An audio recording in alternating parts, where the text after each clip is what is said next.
views and opinions expressed in this program are those of the participants and do not necessarily reflect the views of BronxNet or the program underwriters. And hello, everyone, and welcome to the Social Justice Forums. I am Daren, Jaime, and thank you for joining us. If you're asking the question, what are the Social Justice Forums about? Well, it's a show that takes a look at the inequities that many people face. We talk about how to deal with those things, promote civic engagement, bring you some very exciting and interesting guests, and we talk about the topics that matter. So stay tuned because Social Justice Forums begins right now.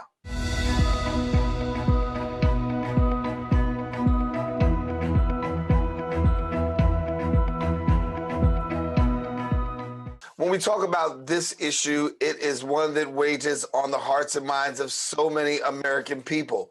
Workplace fairness. And Workplace Fairness is a not-for-profit organization that's working to actually preserve and promote employees' rights. Now, the organization believes the fair treatment for workers is sound public policy, as well as good public practice and free access to comprehensive, unbiased information about workers' rights without legal jargon. That's an essential ingredient in any fair workplace. And joining us now, we're pleased to have the Executive Director for Workplace Fairness, Edgar Ndjatou. And Edgar, glad to have you with us. Thank you for having me, Daren. Thank you. And I want to talk really about laws. I mean, right now we are talking about a new law that just on another platform, about a new law that allows for employers to have to put up your salary here and how that's going to help out in the negotiation process and workplace fairness and how that really creates some sort of, better traction for an employee, particularly in the area of negotiation. Things like this, I know your organization is front and center on. Yes, absolutely. We definitely believe that it's important for employees to know the salary requirements of their jobs, and particularly in Women's History Month, and looking at the gender pay gap, it would really help certain types of employees, such as women, be able to negotiate fair salaries for work that they want to do at various employers. Yeah. When we talk about discrimination, we know that it occurs in the workplace more prevalently, and it's more and more prevalent. How do you gauge in terms of discrimination in the workplace? Are we seeing things get better, or are we seeing things get worse? That's a good question, Daren. I would say that while a lot of employers are getting a lot better about creating more fair workplaces, COVID in the past couple of years have shown that discrimination is still a very prevalent problem in the workplace. We've uncovered, and in many regards, that if anything, the pandemic has shown how bad it could be. When people have to make some difficult decisions around employment. And so, again, just looking at the way that women are treated in the workplace, there's still a lot of room for improvement, particularly around the way women have been impacted in terms of, having to balance home and work and caregiving responsibilities, and a lot of employers not being sensitive to those needs. When we look at the way people who are disabled have been treated over the past couple of years, particularly those who have contracted COVID or immunocompromised and have fears about going back into workplaces, particularly employers that are not being mindful of COVID precautions and making sure that their workplaces are safe, particularly those who are immunocompromised. And even around race discrimination, right?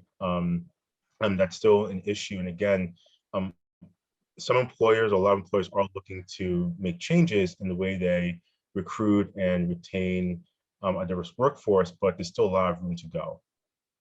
Yeah. When we talk about trying to really address the issue of workplace discrimination, it's a hard uphill climb for a lot of people because you have that threshold of actually having to prove it. And give us a little bit more, because when we talk about proving workplace discrimination, how do you go about documenting to get to that place? Because so many people have legitimate cases, but can't really reach the threshold to get some affirmative action on their behalf. Yeah, I would say the most important thing is to be vigilant of your surroundings and what is said to you and what's being done to you. And here's the thing, many employers or bad actors are not going to blatantly do something discriminatory, right? Sinisterly, a lot of people have gotten smarter about the fact that they can't just use certain words in the workplace or overtly do certain things to make it known to you that they're discriminating against you, right? It often comes in the forms of subtle acts or things you just don't see, right? But the good news is that many cases these days are what we call circumstantial, that you don't have direct evidence, but if you look at all the clues around you, you can make a circumstantial case for discrimination. So my advice to people is that the minute you believe that something is not going well with your employer, I think it's always a good idea to start documenting your experiences and start creating some sort of journal narrative that you maintain. And you can do that. You can do that in a notebook. You can do a memo to a file to yourself and email yourself notes about things people say to you, things that have been done to you, how other people in your similar situation are being treated. So, if, for example, you are a secretary and you're a Black female secretary, you know the other secretaries around you that do the same work and work for the same person look different than you, then you want to document that, okay, today I got yelled at for taking a lunch break, but these other folks who also left at the same time I did not, and they look different than me, right? These are things you want to start documenting and take a note of, because if it comes to a point where you suffer a true, what we call an adverse employment action, so maybe you're docked pay for something unfairly, or you get a bad performance review where you felt was unfair, or you get suspended, something where you lose money or you lose some sort of material status in your employment, then you might have a case, right? But I find that a lot of times people don't do the work to take account as to things that are happening to them over time, because you'll be surprised what things you might help an attorney put together if you're keeping track of all the bad things that happen to you at work, and also making sure you're keeping track of all the documents. So any notices you receive, any paperwork. Now, I'm not saying that you should keep to yourself proprietary information. That's something you don't want to do. But if it's things that you would normally receive in the course of your business, those are things you want to keep for yourself, to ensure that you have some sort of evidence to show that that I'm being discriminated against. A lot of people will say, listen, when it comes to discrimination or feeling unfairly treated at work, they recognize it. You've got coworkers who recognize it. You've got, somebody that you can say, hey, have you witnessed this? Yeah, I saw this. I saw this. But when it comes to coming forward, a lot of people sometimes will refrain from coming forward simply because of one thing: retaliation. Right. They want to keep their job. And I don't want to say too much because I really need this job. And if I lose this job, or I might be treated even more harshly, or somebody that I love or somebody that I'm connected to might have to go through something. So we know that there's some other actions that have been taking place legally to really deal against retaliation and whistleblower policy. So can you bring us up to speed with the latest laws that deal with whistleblower policy, but also speak to, number one, that whole thing about retaliation? Sure. So I'll start with retaliation. So, I always tell people that one of the hardest things to do is to file a lawsuit against your employer, because for that reason of retaliation.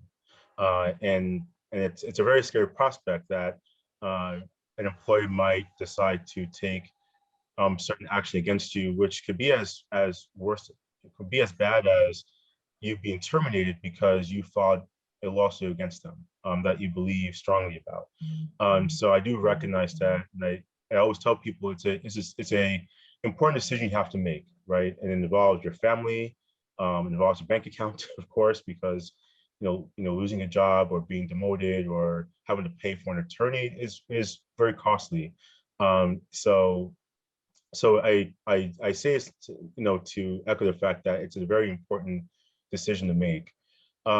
Now, on the topic of being a whistleblower, so being a whistleblower is a little different than um, our conversation about discrimination, because being a whistleblower essentially means that you are reporting an act that your company is doing or organization is doing that goes against public policy.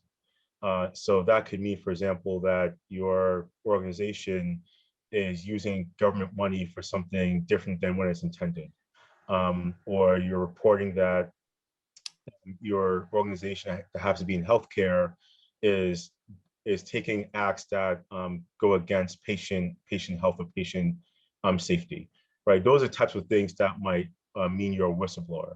Now, being a whistleblower sometimes is not, you're not always seen as a hero, particularly by your employer, but it is an important um, citizen duty that we should protect more. And recently in New York City, they have made it a lot easier for people to be a whistleblower at work.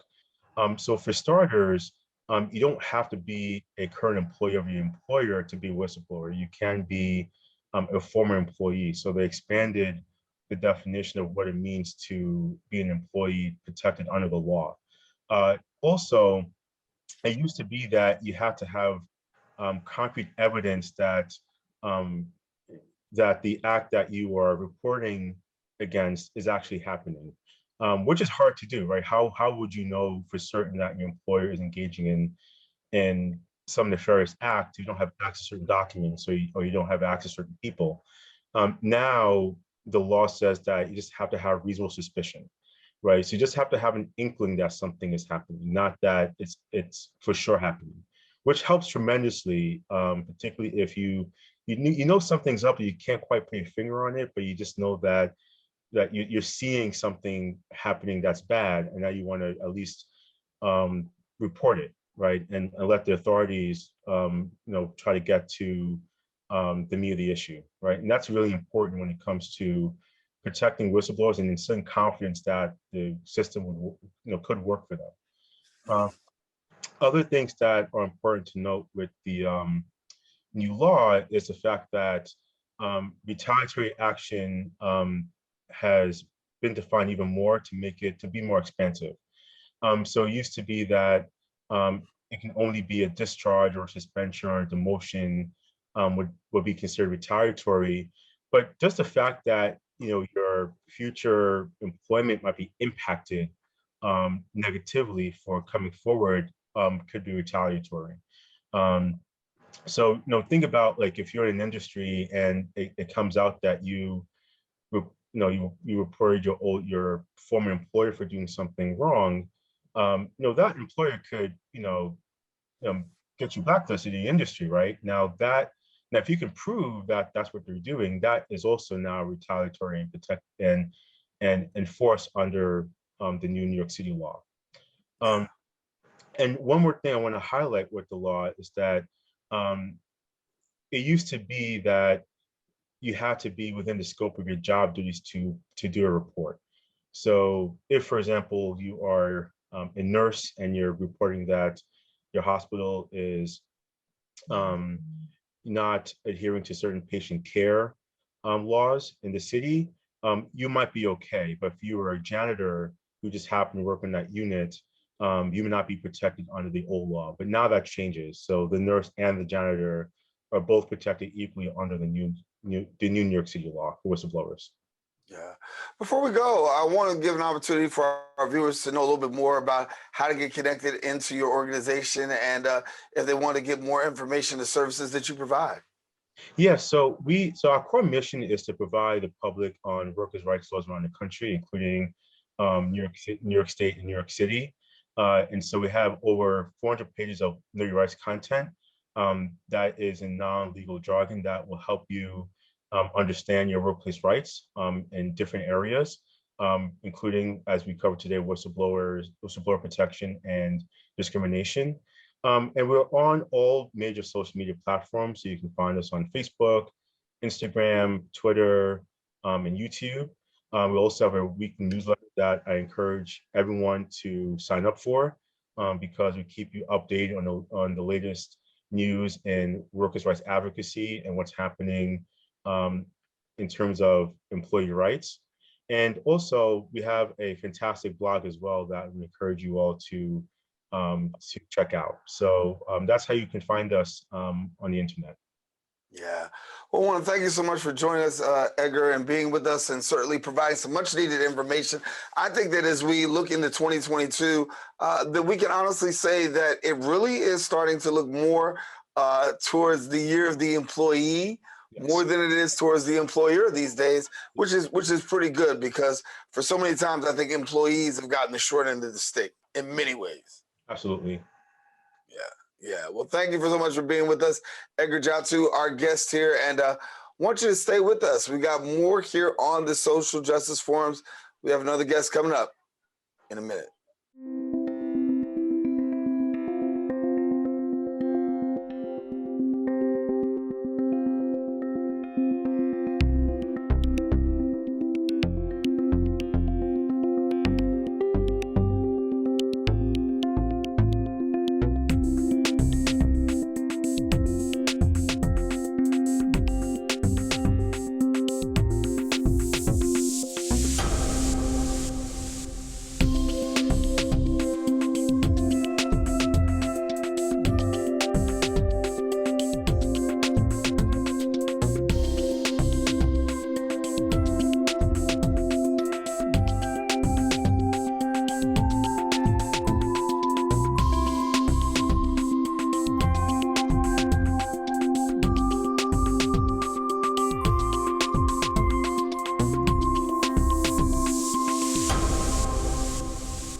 And welcome back. Children of Promise NYC is a community-centered organization partnering with children and families impacted by mass incarceration to dismantle the stigma and also heal from the trauma that has been plaguing Black and Brown communities. And since its inception, they've provided services to over 1,500 children as well as their families. We're pleased to have joining with us the founder and the CEO of Children of Promise NYC, Sharon Content. And thank you so much, Sharon, for being with us. Oh, my pleasure. Thank you so much for the invitation. Yeah, and I think it's a conversation that we need to have because we talk about children and families, and particularly when it comes to the issue of mental health and services, something that's very much needed. And so your organization is at the forefront and really has boots on the ground. Share with us a little bit about the work that your organization does. Okay. Again, thank you so much for this invitation. Children of Promise NYC, I founded this organization in 2009, and it's a very unique and innovative model. Our mission is to support and advocate children of incarcerated parents while speaking against the root causes that affect communities in which our target population lives. We conclude systemic racism, poverty, biases in the national criminal justice system. So our innovative model combines a licensed outpatient mental health clinic with traditional comprehensive youth development. It's a program that centers around family engagement. So not only are we working with the scholars between the ages of 6 and 18, we're also working with their caregivers, their grandparents that are now raising their grandchildren, foster mothers, caregivers, single parents, moms, dads that are now raising children that have an incarcerated parent. Yeah. And so as you have an incarcerated parent that's there's a lot of challenges that actually are on the outside for those who are, trying to see, and be able to, just stay in contact with their loved one. Talk about how you're bridging that gap and what that means for you. Sure. So our model is one that believes in the connection to the imprisoned parent. So while we are providing those traditional services and we infuse mental health in all aspects of our program, we are also respecting that relationship of that scholar and that imprisoned parent. So part of our programming includes writing letters, sending report cards, pictures, drawings, any way that we can connect that scholar and maintain that most important relationship between a child and their parent. Yeah. I know that mental health is pretty big when you talk about the incarceration population. And also when we talk about dealing with our youth. When we talk about Black, brown youth, barriers exist. We want to be honest about that. But you're also trying to do some things in terms of tearing down those barriers so that way access is. We are looking, our organization is designed so those barriers that exist, we embrace our families where they're able to share the challenges that they're dealing with as a result of raising a child that has an imprisoned parent. Again, how are we eliminating barriers so that our families feel comfortable in sharing the challenges? And then as an organization, we're providing comprehensive services so that we can allow our families to deal with those challenges. How are we supporting them?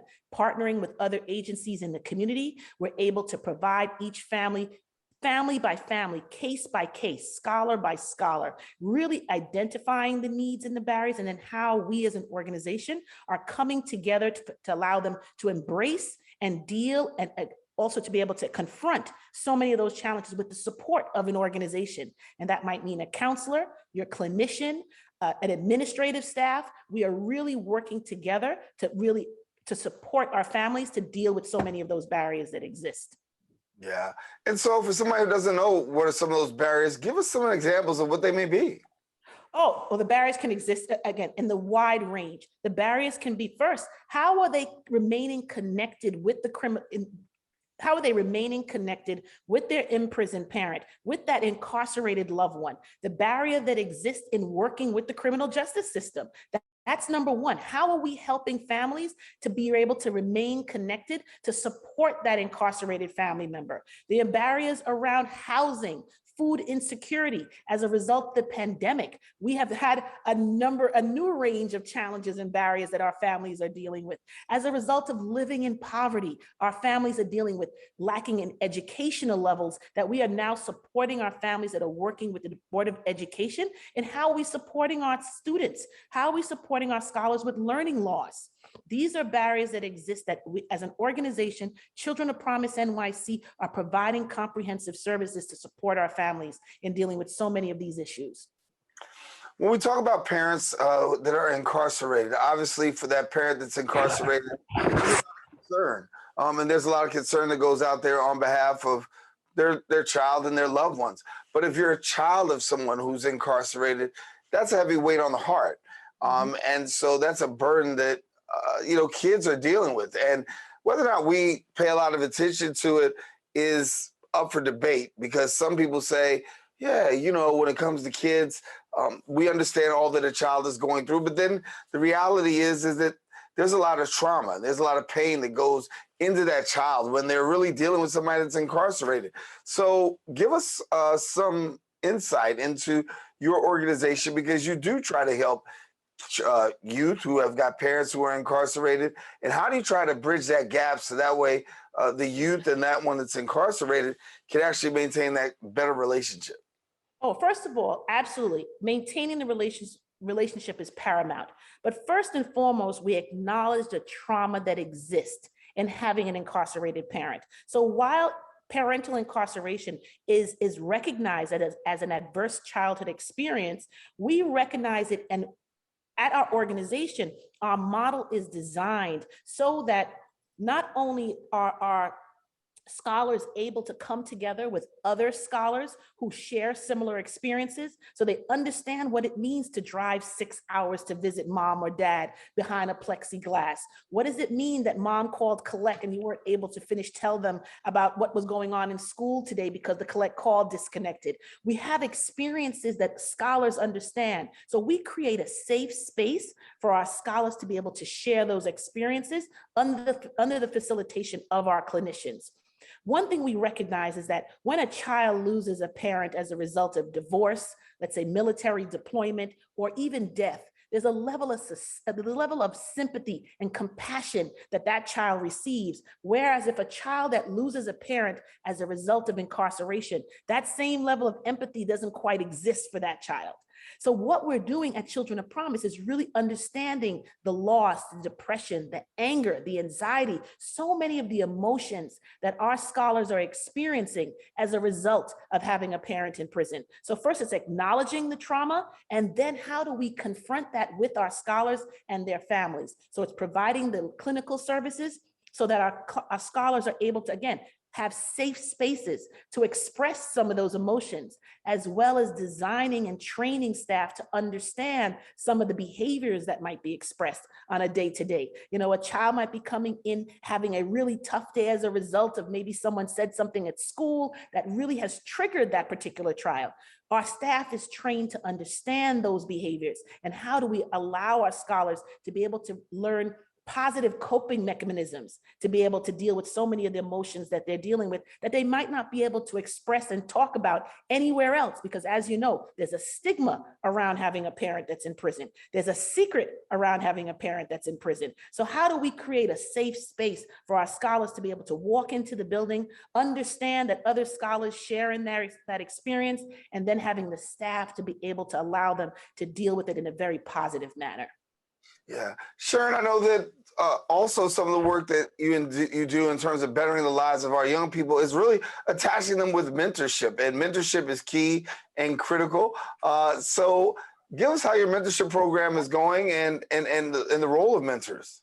Sure. So our CPNYC Children of Promise Mentoring Program is called Project Dream, which allows children of incarcerated parents between the ages of 6 and 18 to be able to be matched with a mentor. That's another adult that is screened and trained. There's an extensive process that a mentor has to go through, or a prospective mentor has to go through before they're approved as a mentor.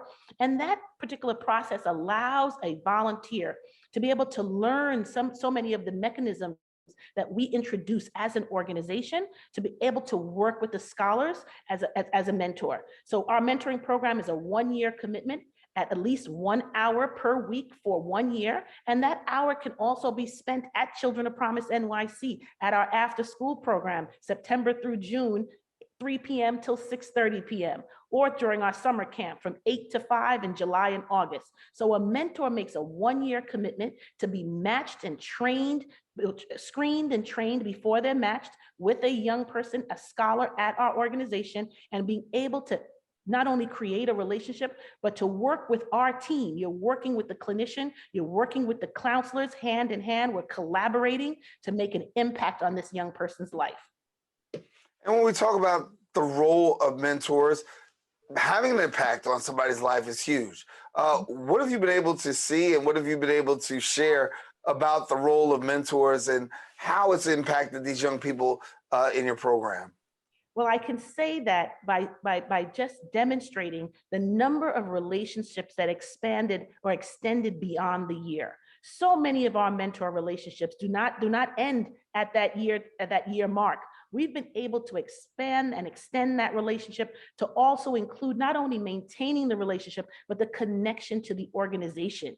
Being able to allow a mentor to have a relationship with the scholar, with the organization beyond the 1 year time period that they have committed to. So that also that really demonstrates the commitment of our mentors.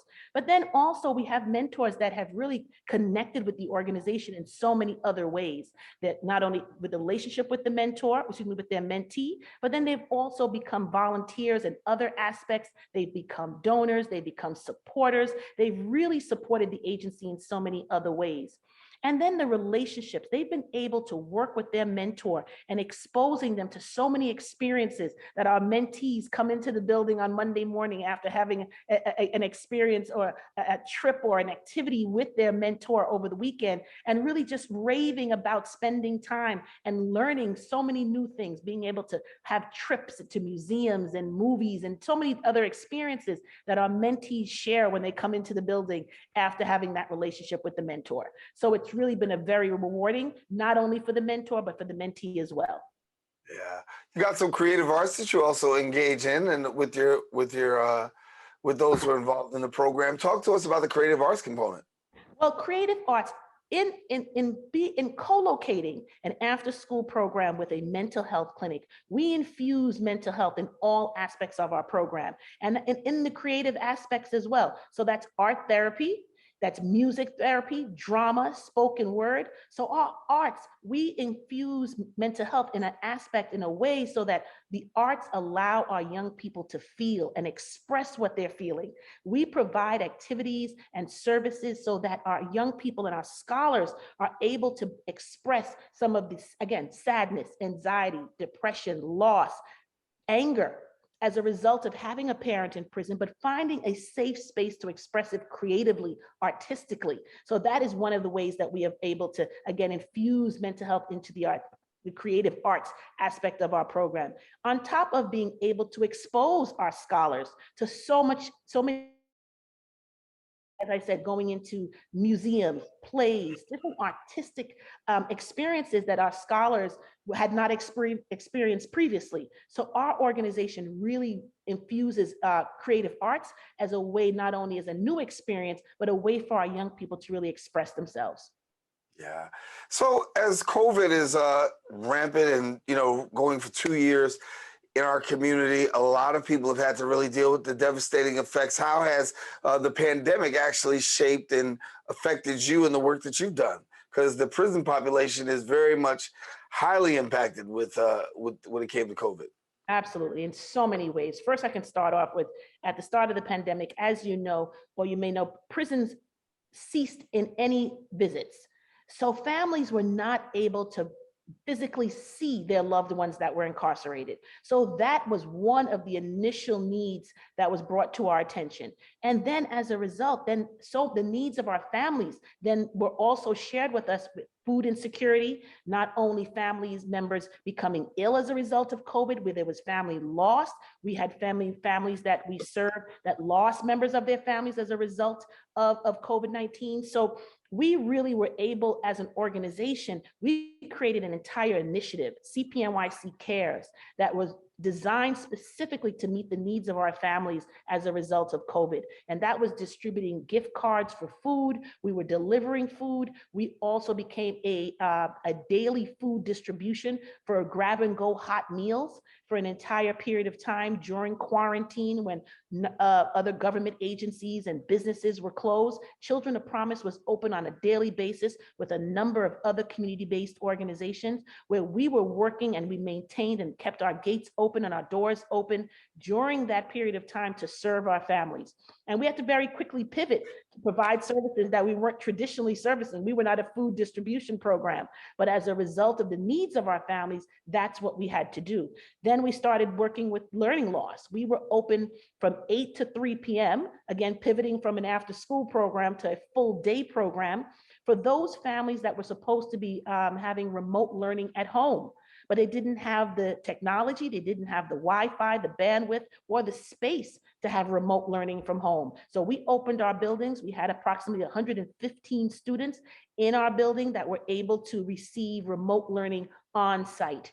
Then from there, we then had to pivot in another way, in that we are now providing virtual mental health for those families that are still not able to come into the building. And as a result of some of the difficulties where we were having with identifying clinicians who were able to come on site, we now have virtual mental health where our scholars are able to receive the mental health services. Those that come into the building are able to log on and virtually receive mental health services from clinicians that are not on site. And then for those scholars that are not able to come into the building as well, we're able to connect them virtually with clinicians. So we've had to make quite a bit of changes and really pivot to meet the needs of our families as well as the needs of the workforce as it exists in 2022. Yeah, Sharon Content been doing some great work. She is the founder and CEO of Children of Promise NYC. Sharon, it's been a pleasure having you here on the Social Justice Forums. Thank you so much for being with us. Oh, thank you so much. It really was a pleasure being here. Thank you. Great to have you. All righty. Well, listen, we want you to stay with us here on the Social Justice Forums. We've got one more guest, and you don't want to miss that. We'll be right back.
When taking public transportation, don't touch your phone.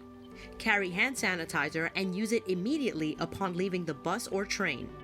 Avoid touching your face. If someone is coughing or sneezing, move away. Wash your hands with soap and water as soon as possible. Limit contact with poles. If possible, avoid rush hour. Don't eat or drink on public transportation. Keep your bag off the floor or other surfaces. Avoid directly touching turnstiles. Stay up to date with the latest from your local health department and CDC.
And welcome back.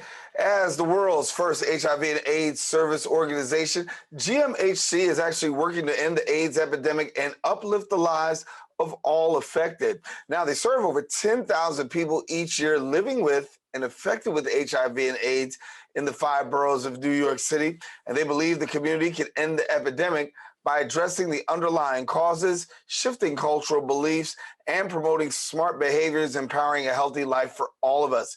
Joining us now and sharing more, we're pleased to have Director of Community Relations at GMHC, Krishna Stone. And Krishna, glad to have you. And for your organization, I know that it's got to be a little challenging, particularly with the COVID-19. Those who are definitely affected a lot in the HIV and AIDS community, who've definitely needed services and have been heavily impacted as well. Yes, GMHC during the COVID-19 pandemic had to pivot providing services remotely. So most of the services continue to be provided remotely. However, we are now open Monday through Friday for people to access services by appointment only. What happened for us is that it was not an option for us to close. So we knew we needed to continue providing care services to people living with and affected by HIV and AIDS, our HIV prevention and testing programs, and our public policy advocacy at all levels of government. So some of our services that we have here include mental health and substance use counseling, grocery bag distribution, because prior to COVID-19, we did have congregate meals where our clients would come to the building to have lunch, and Monday through Thursday, we served 300 to 400 lunches, and then on Friday, we would serve 300 to 400 dinners. So what happened was in 2020, we shifted to packing and distributing bags of groceries to our clients in most need. And each Wednesday, for example, we distribute bags of groceries, which include shelf-stable food, ready-to-eat food, fresh produce, and dairy products. And while we surely miss our clients in terms of being able to interact with them in the building, it is lovely to see our clients when they do come to the building now each week. So we also have legal services. We have connections to housing. We have 2 housing programs gosh, we do so much. Yeah. And through our fundraising efforts, which consist of fundraisers. So we have our largest fundraiser coming up on AIDS Walk New York. It's back and it's live on Sunday, May 15th. And we also reach out to with proposals for grants, government grants, foundation grants, and we have individual supporters. So to say that we provide an array of services, that's just the beginning. So when a person comes to the agency to become a client, we go through a fairly intensive intake process. That's another word for an interview, so that we can best understand what's going on in the lives of our clients. And many times people come, when they also become a client, we recognize the health disparities that they may be facing, which include experiences with homophobia, transphobia, racism, stigma, discrimination, poverty, lack of quality health care, jobs and housing, and violence, police brutality, and more. And these health disparities create barriers for people living with and affected by HIV and AIDS to access care and HIV testing and prevention.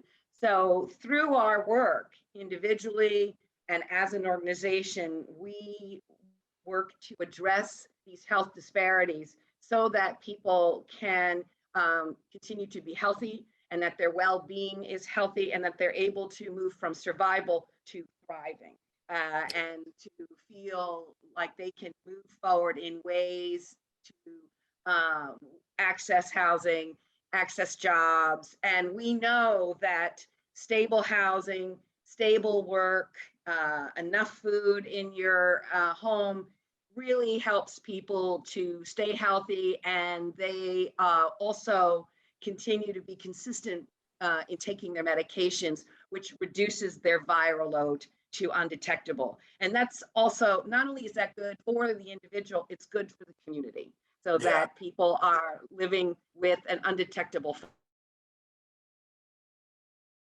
virus to their sexual partners as well.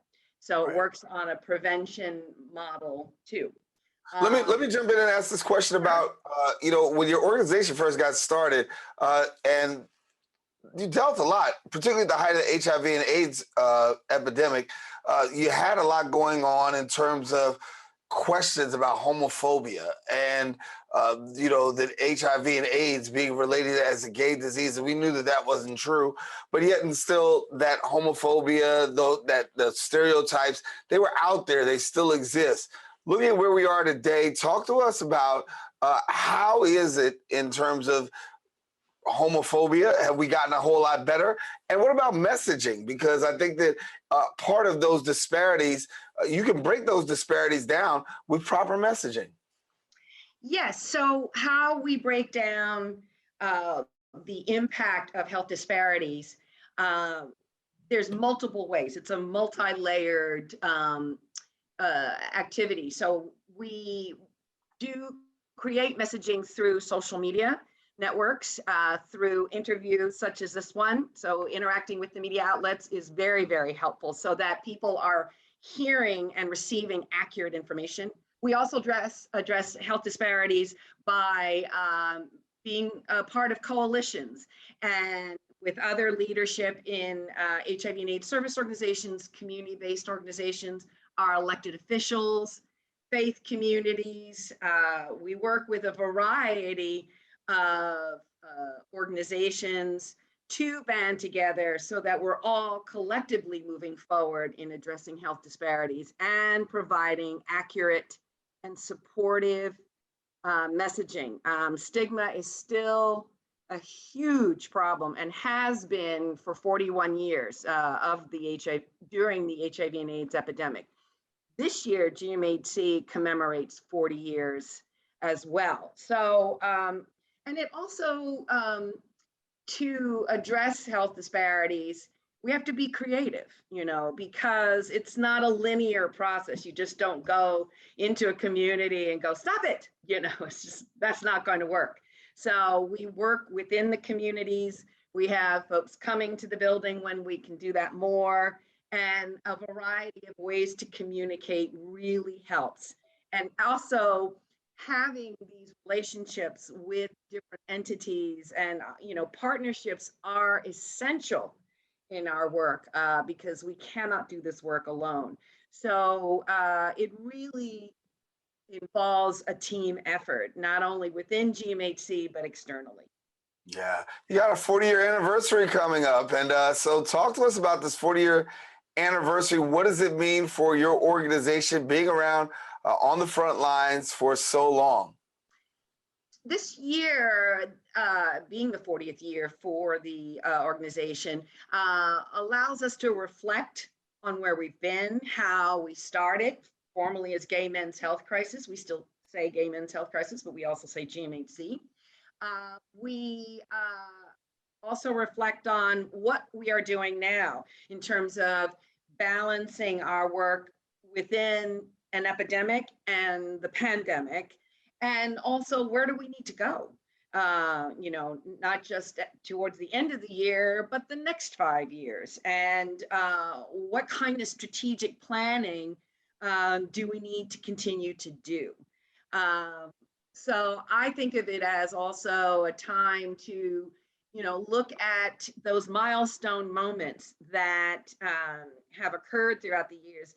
And, for example, in 2019, we brought back the AIDS Dance-a-thon, which was one of my favorite fundraisers, 5 hours of dancing with, thousands of people. And that started in the early 90s. And in 2019, we were able to bring it back, and that was just tremendous.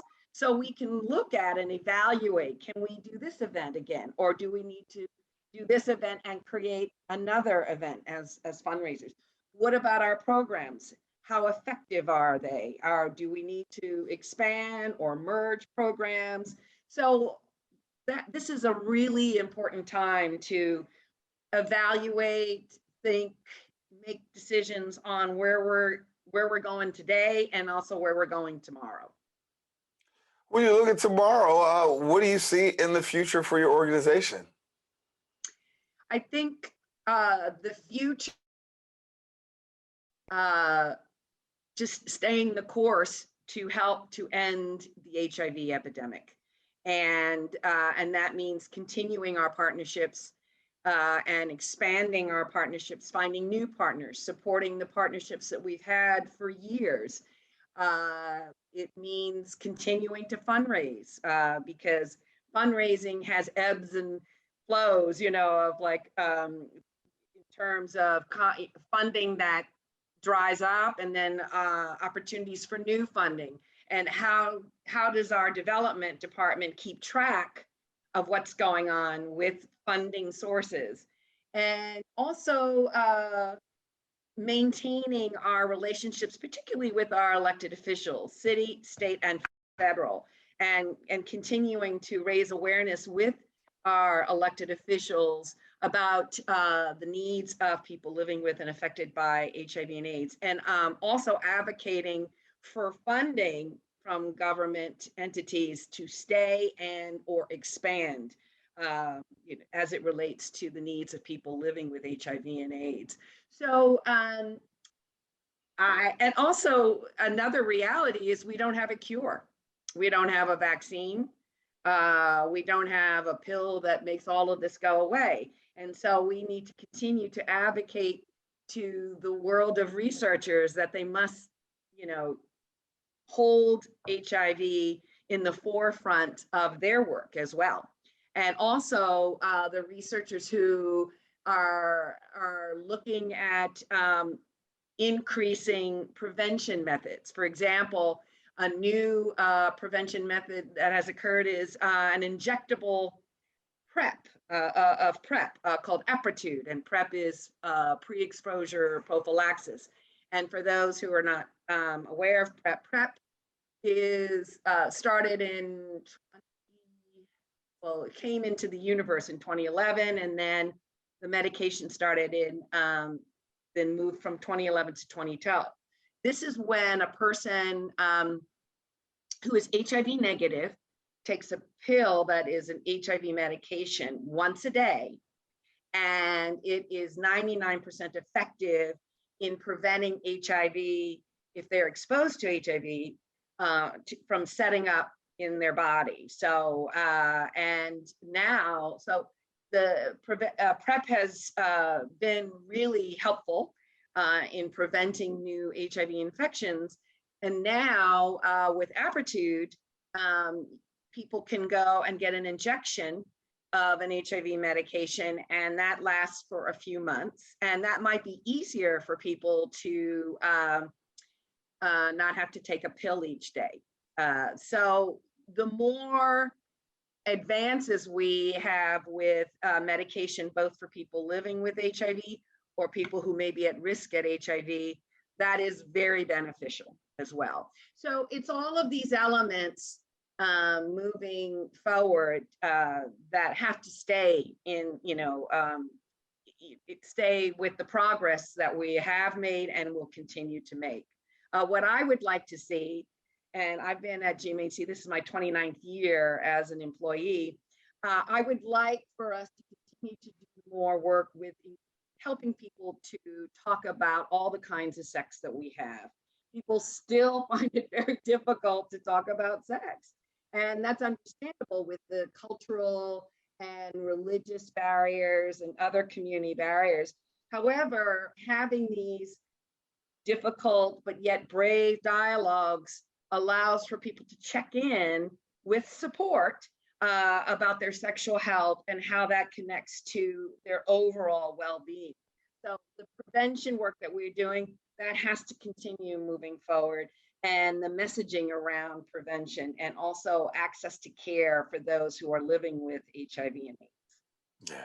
Well, Krishna, we're going to leave it there, but thank you so much for joining us, sharing about the GMHC, 40 years of great service to the community, and we know that we've got some great things to look forward to. Thank you so much for being with us. Thank you, and the work has to continue. And for those who are interested, gmhc.org is our website, and check it out. We have all kinds of really important information. Yeah.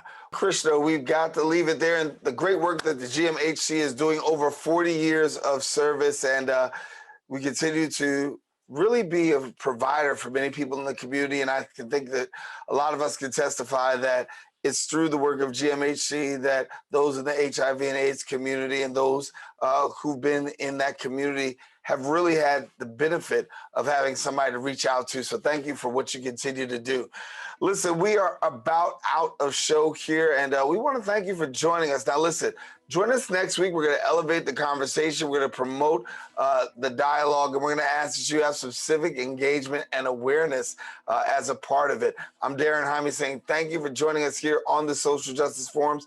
We'll continue to see you next week. And listen, if you want to know more about us, don't head out to our social media platforms at BronxNet TV. Take care. We'll talk to you next week.